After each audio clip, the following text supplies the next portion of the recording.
Hello दोस्तों, स्वागत है आपका आपके channel something new in education पर। एनसीईआरटी सीरीज में आज हम देखने वाले हैं क्लास 7 के एनसीईआरटी साइंस चैप्टर 7, जिसका नाम है जंतुओं और पादप में परिवहन। इस वीडियो के अंदर हम चैप्टर 7 के एक्सरसाइज यानी अभ्यास में दिए गए सभी प्रश्नों के आंसर्स को देखेंगे। चलिए वीडियो को स्टार्ट करते हैं। फर्स्ट क्वेश्चन दिया गया है, कॉलम ए में दी गई संरचनाओं का कॉलम बी में दिए गए प्रक्रमों से मिलान कीजिए। मैचिंग है आपका। चलिए इसके आंसर को देखते हैं। जैसे कॉलम फर्स्ट में आपको दिया गया है रंध्र, तो ये कॉलम बी के वाष्पोत्सर्जन वर्ड से मैच करेगा। आप देख सकते हैं सामने सामने वर्ड्स को लिख दिया गया है। जैसे रंध्र का मैचिंग होगा वाष्पोत्सर्जन। जाइलम का मिलान हम करेंगे जल का परिवहन। हम चैप्टर में पढ़ चुके हैं कि पादपों में जल का परिवहन किसके द्वारा होता है, किन विशेष ऊतकों के द्वारा होता है, और भोजन का परिवहन किसके द्वारा होता है। जैसे कि हमने पढ़ा था कि जल और खनिज लवण का परिवहन जाइलम के द्वारा होता है, तो जाइलम का हो जाएगा जल का परिवहन, जो कि पौधों में ऐसा ऊतक है जो जल और खनिज लवणों का परिवहन करता है। और फ्लोएम जो होता है वो भोजन और अमीनो अम्ल जैसे भोजन पदार्थों का परिवहन करता है, जिसे हम स्थानांतरण कहते हैं। क्यों? क्योंकि ये ऊपरीगामी और अधोगामी दोनों दिशा में होती है। मतलब ऊपर की तरफ भी पौधों में होता है और नीचे की तरफ भी भोजन का स्थानांतरण होता है। जबकि जल की गति केवल ऊपरीगामी होती है, यानी अर्थात वो केवल ऊपर की दिशा में गति करता है, जिसे हम परिवहन कहते हैं। कॉलम ए में मूल रोम यानी जो जड़ें होती हैं उसमें जो रोम होते हैं वो क्या करते हैं, वो जल का अवशोषण करते हैं, और जो रोम होते हैं वो क्या करते हैं, जल के अवशोषण क्षेत्रफल को बढ़ा देते हैं। तो मूल रोम का मिलान किस में करेंगे, जल का अवशोषण में। फ्लोएम, अभी यहाँ पे देखिए जाइलम की जब हम चर्चा कर रहे थे कि जल का परिवहन करता है, उसी तरीके से फ्लोएम क्या करता है, भोजन का परिवहन करता है। और क्या करता है, अमीनो अम्ल जैसे अन्य खाद्य पदार्थों का भी, अन्य पोषक पदार्थों का भी परिवहन ये करता है। फ्लोएम हो जाएगा भोजन का परिवहन में। चलिए सेकेंड क्वेश्चन को देखते हैं। सेकेंड क्वेश्चन दिया गया है, रिक्त स्थानों की पूर्ति कीजिए, फिल इन द ब्लैंक्स।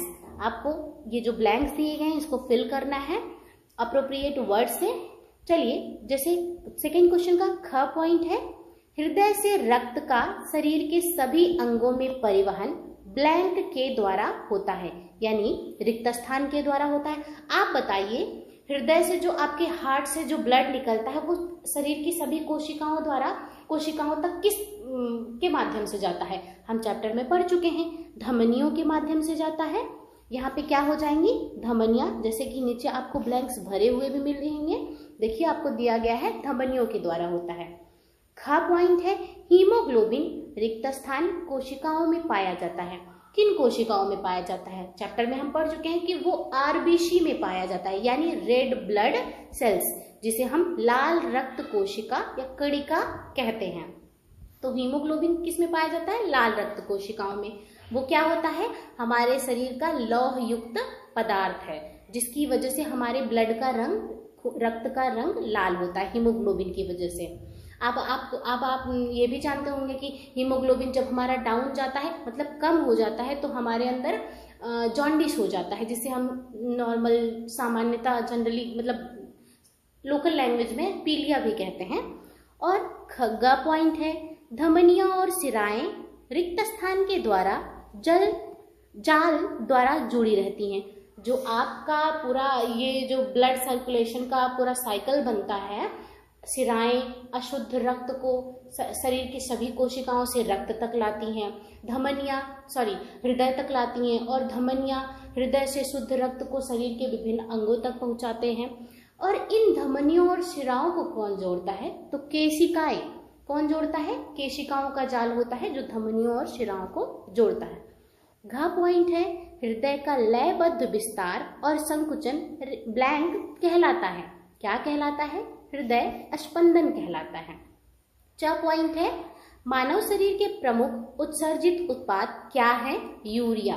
इसीलिए तो मानव को क्या कहा जाता है, यूरिकोटेलिज्म, मतलब हम यूरिया का उत्सर्जन करते हैं। जैसे कि जलीय जंतु अमोनिया का करते हैं उसी प्रकार से।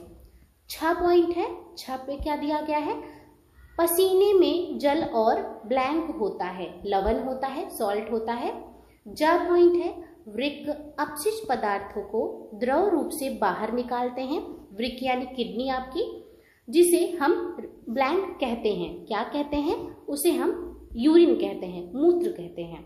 झ पॉइंट है, वृक्षों में बहुत अधिक ऊंचाइयों तक जल पहुंचाने के कार्यक्रम में ब्लैंक द्वारा उत्सर्जन उत्पन्न चूषण अभिकर्षण बल सहायता करता है।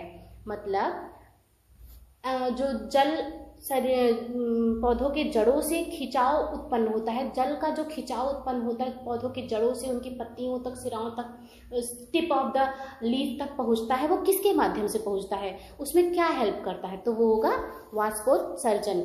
मतलब जब धूप ज़्यादा तेज होती है, जो पत्तियों में रंध्र होते हैं उनसे जल का नुकसान होता है और वो एक खिंचाव उत्पन्न करते हैं, जिसकी वजह से जड़ें जो है जल को और तीव्र गति से ऊपर की तरफ खींचती हैं। वो प्रक्रिया क्या है, वाष्पोत्सर्जन। थर्ड क्वेश्चन है, सही विकल्प पर सही का चिन्ह करना है, ऑब्जेक्टिकल है। का पॉइंट है इसका, पादपों में जल का परिवहन होता है। अभी हम ऊपर मैचिंग में भी पढ़ चुके हैं कि पादपों में जल का परिवहन किसके द्वारा होता है, जाइलम के द्वारा होता है। इसमें फर्स्ट पॉइंट ही करेक्ट हो जाएगा, का पॉइंट का फर्स्ट करेक्ट हो जाएगा, जाइलम के द्वारा होता है। जल का परिवहन पादपों में जाइलम के द्वारा होता है।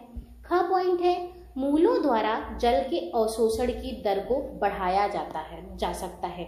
उन्हें क्या कहते हैं, मतलब कैसे बढ़ा सकते हैं, जो जल जड़ों द्वारा, पौधों की जड़ों द्वारा अवशोषित किया जाता है उसकी गति को हम कैसे बढ़ा सकते हैं, उसकी दर को कैसे बढ़ा सकते हैं, किसके द्वारा, छाया में रखकर, मंद प्रकाश में रखकर, पंखे के नीचे रखकर या फिर पॉलीथीन की थैली से ढककर। तो यहाँ पर मंद प्रकाश में तो नहीं, तीव्र प्रकाश होता तो ये करेक्ट हो जाता, तो इसलिए हमारा करेक्ट ऑप्शन हो जाएगा थर्ड पॉइंट, पंखे के नीचे रखकर। जितनी तीव्र हवा लगेगी उतना तेज वाष्पोत्सर्जन होगा, उसी के कारण उन जलों का खिंचाव ऊपर की तरफ और बढ़ेगा। फोर्थ नंबर क्वेश्चन है, पादपों और जंतुओं में पदार्थों का परिवहन क्यों आवश्यक है, समझाइए। आप इनमें जंतुओं और पादपों में बोला गया है कि पदार्थों का एक स्थान से दूसरे स्थान तक जाना क्यों आवश्यक है, इसको बताना है। चलिए इसके आंसर को देखते हैं। अपने शारीरिक क्रिया को करने के लिए सभी जीवों को ऊर्जा की आवश्यकता होती है, इसलिए भोजन और ऑक्सीजन को शरीर के सभी भागों में पहुंचाना आवश्यक होता है। ऊर्जा हमें भोजन से मिलती है, इसलिए भोजन और ऑक्सीजन को शरीर के सभी भागों में पहुंचाना जरूरी होता है। हमें इसके साथ साथ अपशिष्ट पदार्थों को भी इनके उत्पन्न होने वाले बिंदु से लेकर इनके निष्कासित होने वाले बिंदु तक पहुंचाना आवश्यक होता है। मतलब आवश्यक चीजों को शरीर के अंदर लेना भी आवश्यक होता है और शरीर में उत्पन्न या निर्मित अपशिष्ट पदार्थों को शरीर से बाहर निकालना भी इम्पोर्टेंट होता है। इसीलिए सभी जीवों में पदार्थों का परिवहन आवश्यक है। मतलब पदार्थ एक स्थान से दूसरे स्थान तक जाएंगे तभी तो वो शरीर के अंदर और शरीर से बाहर आ पाएंगे। ये था क्वेश्चन नंबर 4 का आंसर। क्वेश्चन नंबर 5 है, क्या होगा यदि रक्त में पट्टिकाणु यानी प्लेटलेट्स ना हो तो। अगर प्लेटलेट्स ना हो तो देखते हैं इसका आंसर। यदि रक्त में पट्टिकाणु यानी प्लेटलेट्स नहीं होंगे तो रक्त का थक्का नहीं जम पाएगा। शरीर के किसी भाग में अगर चोट लग जाती है तो रक्त लगातार बहता रहेगा। यहाँ बा पे एक ही मात्रा नहीं, हा पे रहेगी, बहता रहेगा, जिससे व्यक्ति की मृत्यु भी हो सकती है। हम जानते हैं कि जब हमारा जैसे फिंगर पे अगर उंगली, मतलब फिंगर जो है आपकी, छोटा सा कट भी लग जाए अगर तो ब्लड निकलने लगता है, लेकिन थोड़ी देर बाद हम देखते हैं वो ब्लड बंद हो जाता है। क्यों? क्योंकि क्या करता है वो फाइब्रोजिन का जाल बनाता है और विटामिन के और ये जो आपका प्लेटलेट्स होता है उसकी हेल्प से, और ये ना हो तो आपका ब्लड फ्लो बंद ही ना हो और शरीर से ब्लड ही निकल जाए तो फिर क्या हम जीवित रह सकते हैं? जीवन की कल्पना कर सकते हैं? नहीं। क्वेश्चन नंबर 6 है, रंध्र क्या है? रंध्र के 2 कार्य बताइए। आप जानते हैं रंध्र पौधों की पत्तियों में पाया जाता है, तो देखते हैं। पौधों की पत्तियों में निचली सतह पर पाए जाने वाले सूक्ष्म छिद्रों को रंध्र कहते हैं।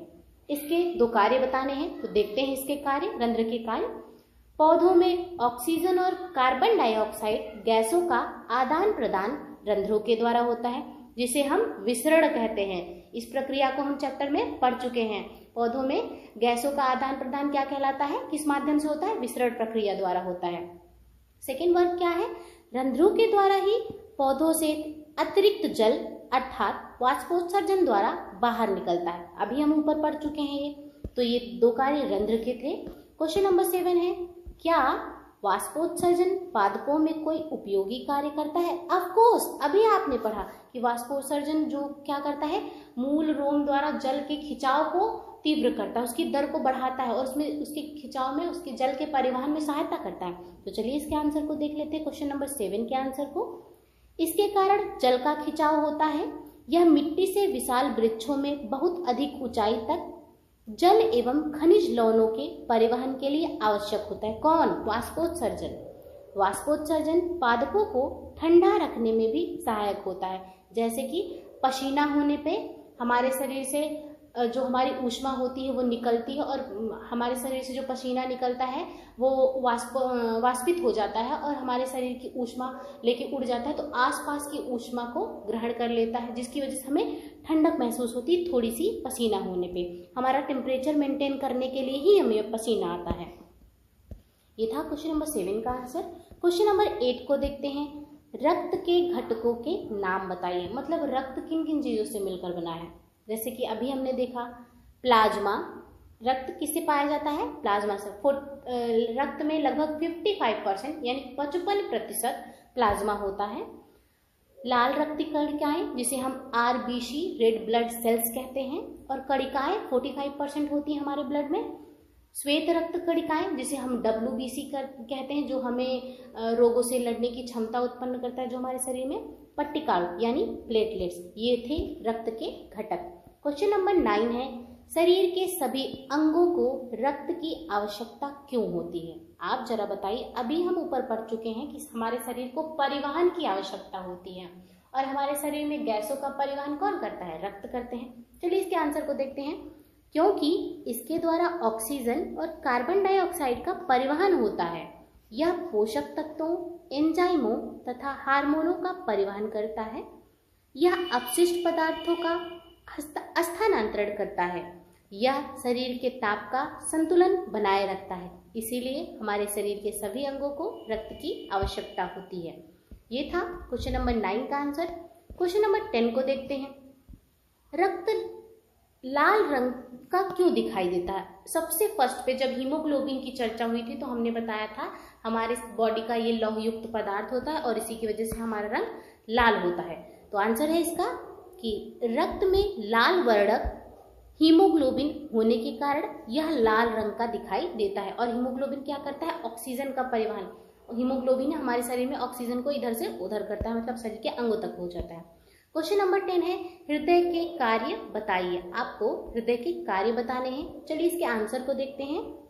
हृदय शरीर के सभी भागों में रक्त का संचार करता है।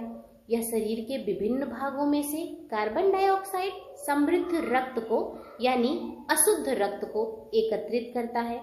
यह कार्बन डाइऑक्साइड समृद्ध रक्त को ऑक्सीजन युक्त करने के लिए फेफड़ों में भेजता है। मतलब अशुद्ध रक्त को शुद्ध करने के लिए। कार्बन डाइऑक्साइड की सांद्रता जब रक्त में होती है तो वो अशुद्ध रक्त होता है, तो इसलिए उसको ऑक्सीजन की सांद्रता वाला रक्त बनाने के लिए यानी उसको शुद्ध करने के लिए हृदय ही शिराओं द्वारा फेफड़ों में भेजता है, धमनियों द्वारा। अशुद्ध रक्त धमनी द्वारा, जिसे हम महाधमनी कहते हैं, फुफ्फुस धमनी कहते हैं, वो यही एक थोड़ा सा शंका हो जाती है कि हमारे शरीर में तो सभी शुद्ध रक्त धमनियां ले जाती हैं, अशुद्ध रक्त सिराएं, तो फुफ्फुस में अशुद्ध रक्त सिराएं ही ले जाएंगे। नहीं, यहाँ पे फुफ्फुस में हृदय से अशुद्ध रक्त को यानी फेफड़े में हृदय से अशुद्ध रक्त को फेफड़े तक महाधमनी ले जाती है, और फेफड़े से शुद्ध रक्त हृदय तक महाशिरा ले आती। यही थोड़ा सा एक्सेप्शन है, अपवाद जिसे कहते हैं, थोड़ा डिफरेंस है।